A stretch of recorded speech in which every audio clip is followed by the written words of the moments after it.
Are you staring at the holidays and realizing that you haven't even started on your gifts yet? Or maybe you have a list that's like a mile long of projects that you want to create and finish and gift for the holidays? Well, don't worry, you are definitely not alone. This is a situation I used to find myself in all the time. Every single year, this time of year, I would get super stressed about all the gifts that I wanted to make and complete before the holidays, and most of them just never got done because I was overwhelmed.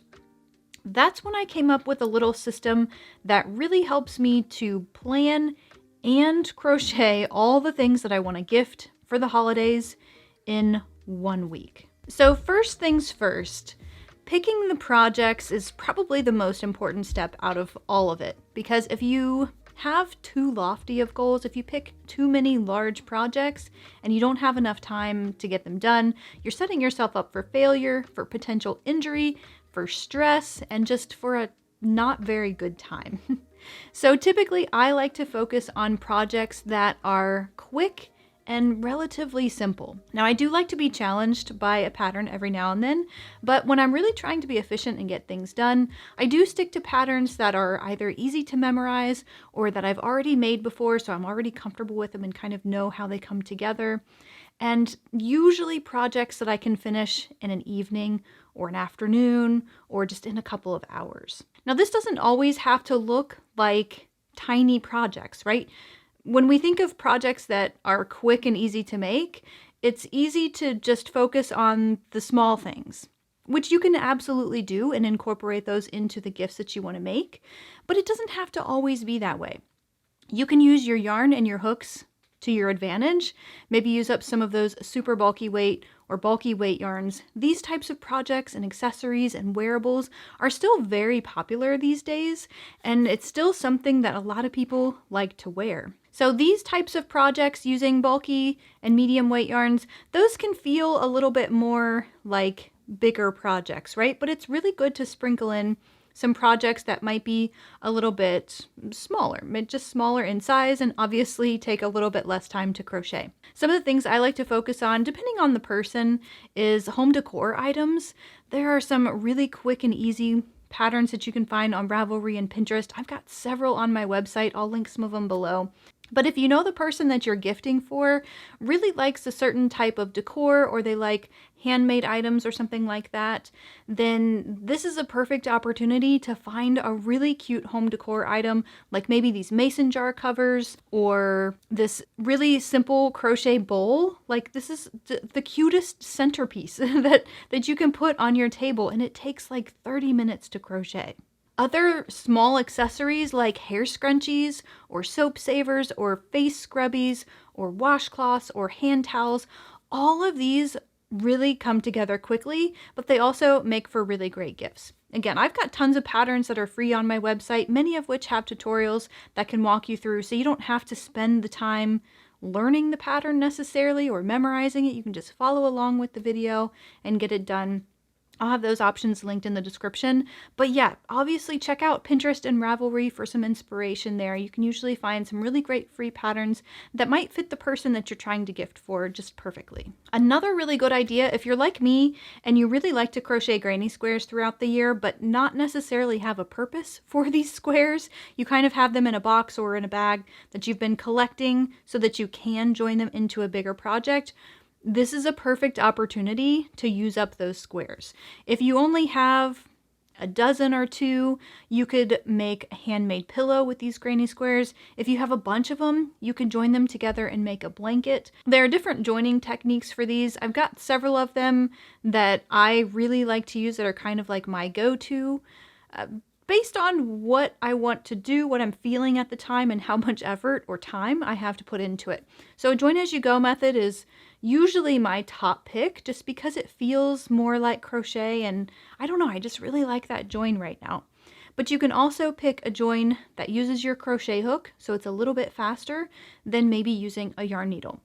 I have a post on my website, a video as well, on how you can see some of these joins or just the pattern for them. I'll have them linked in the description if this is a route that you want to go. But yeah, granny squares, any other motifs or squares that you have already created, figure out what you can turn them into, because joining them is so much quicker than starting and finishing a new project altogether. So make yourself a list of all the people that you want to gift something to this year, and maybe jot down some ideas next to them using some of these ideas that we've talked about.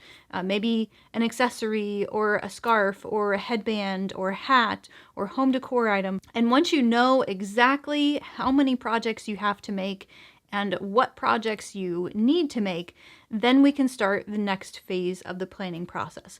The next thing would be obviously to make sure you have all of the yarn and supplies for those projects. Maybe you already have them in your stash. It's always worthwhile to dig around in your stash and see what you have maybe hiding in those nooks and crannies, because I always tend to find yarn that I didn't know that I have. Then I'll compile a list of yarns that I need to order or go to the store and buy. So after I've made this list of projects that I want to make, and I have an idea of what supplies that I'll need, the next thing I think about is how long each project is going to take to crochet.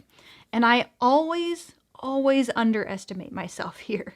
So I'm going to say, if you think it'll take you 1 hour to crochet a headband, maybe budget for 2 hours, just in case, because inevitably you're going to be distracted or set it down, or you're just not going to crochet as fast maybe one day as you did the day before, or anything can happen.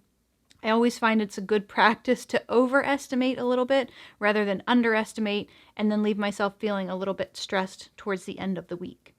So figure out which projects you're going to make and roughly how much time it's going to take to crochet them, and then you can see how that fits into your week. So typically on the first day that I'm doing this, it's really like a planning day. I'm writing out the list of names, I'm writing out the list of projects, I'm going through my stash, I'm figuring out what yarn I have, what yarn I need, and how much time I need to crochet these items. Once you have all of this information, you can start breaking it into your week. So if I can spend more time on day one, like say I'm doing this on a weekend and it doesn't take me all day to do the planning, and I have some yarn already and I can go ahead and start crocheting, I almost always will on that first day. Now think about how your week looks. If you're working during the day and you only have a few hours in the evening to crochet, maybe after dinner time, then think about how many hours you actually have in those days. Or maybe you're spanning this over a week, or maybe you have a vacation week and you have more time to crochet. Think about how much time you have realistically. Again, kind of underestimate this part of the process, because just like it usually takes longer to crochet something than you might think, sometimes you have less time to crochet than you actually realize, even if you're really determined and have a long list of things that you really want to get done. So think about realistically how much time you have during this week to crochet these projects, and then try to break them down and assign a day to them. Maybe on day one you have 3 hours to crochet something and you want to crochet a beanie using a super bulky weight yarn, and you know it'll take you maybe a couple of hours. Maybe that's the only thing that you schedule for that evening, but you can check that one off the list. And then on the next day, if you again only have 3 hours to crochet, then perhaps you take 2 of the smaller items that you know only take an hour or so to crochet each, and you add those on that particular day. Now, I will typically break up my longer days if I'm planning some of this out on a weekend or a day where I'm not working, where I can, have several hours potentially to work on my projects. I will usually save these for the bigger projects that I know will take a little bit more time, just so I can start and finish and kind of get them done in one day. Now, the other thing you want to consider is some break time, because although it is possible to crochet several gifts in the span of 1 week for the holidays, you do have to recognize your personal limitations, and this is something that I typically overlook and I fail to sort of plan in the process.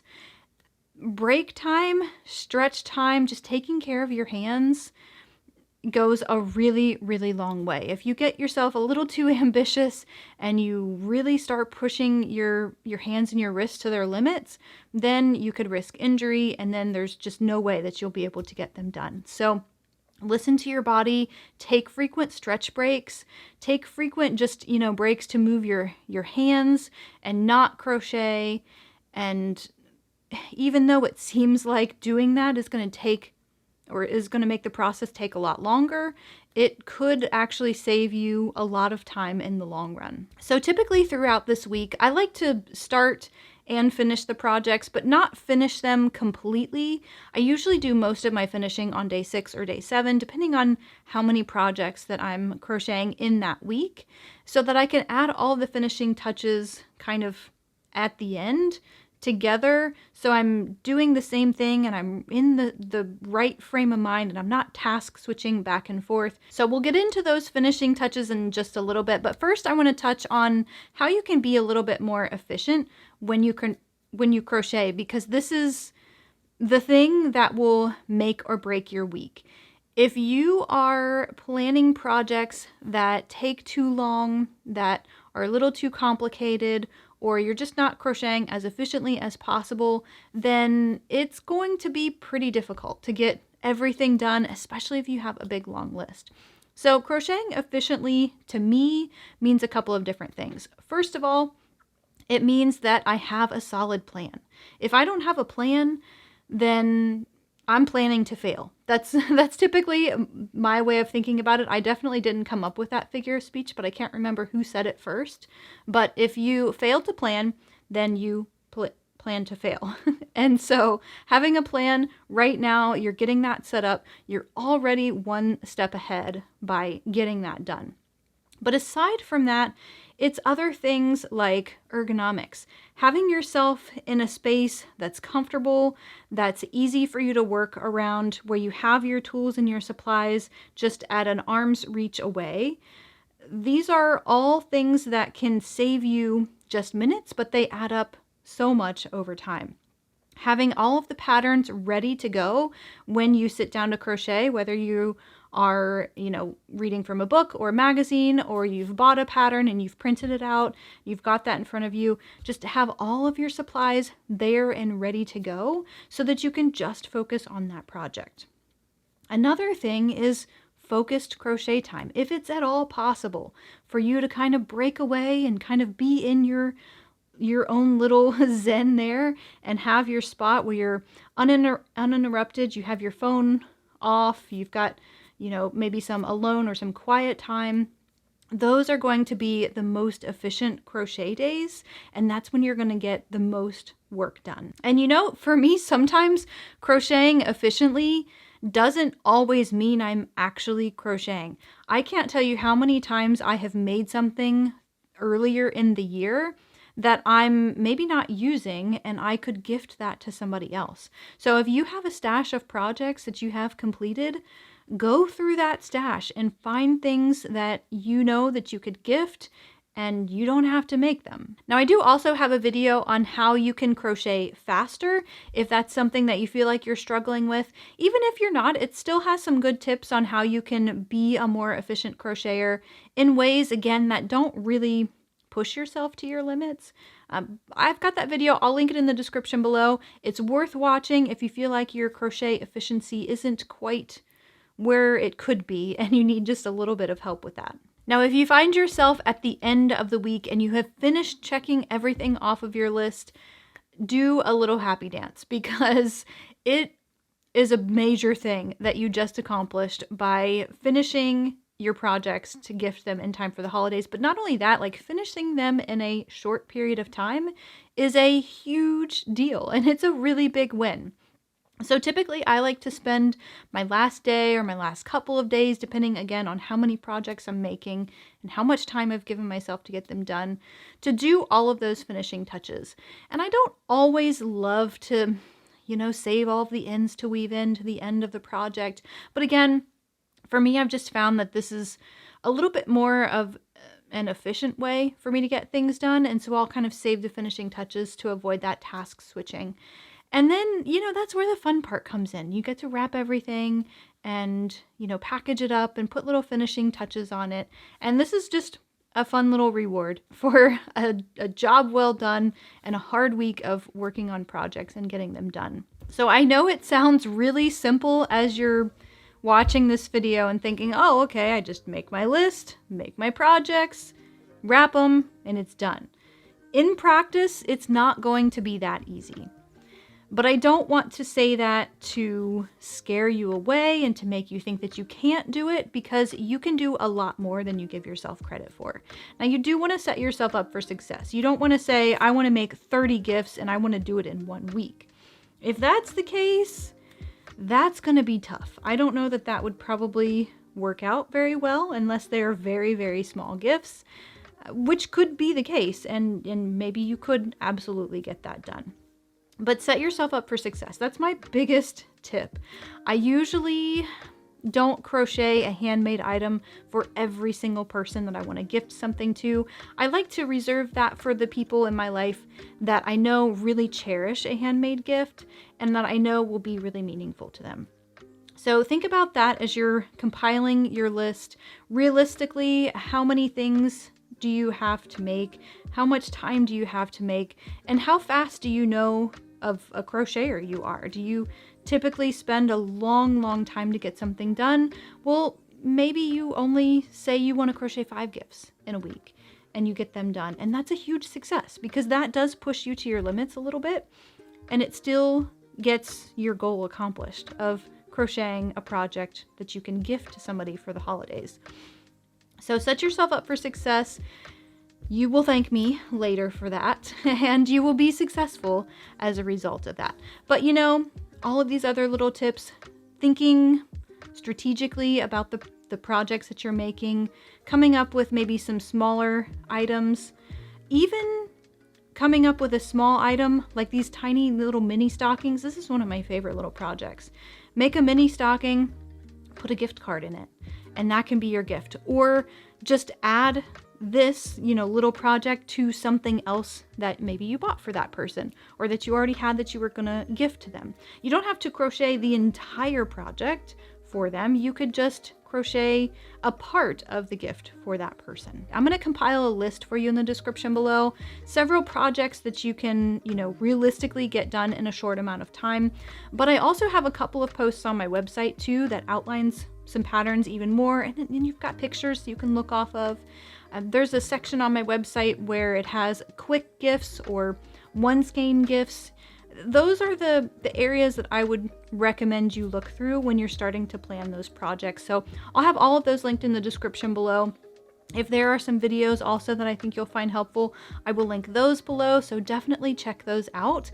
And you know what, while you're here, if you could let me know in the comments what you like to crochet for gifts for the people in your life. I know that'll help others in the community maybe come up with some ideas, and it'll always help me, of course, come up with some inspiration and ideas for my gifts this year as well. So thank you so much if you take the time to do that.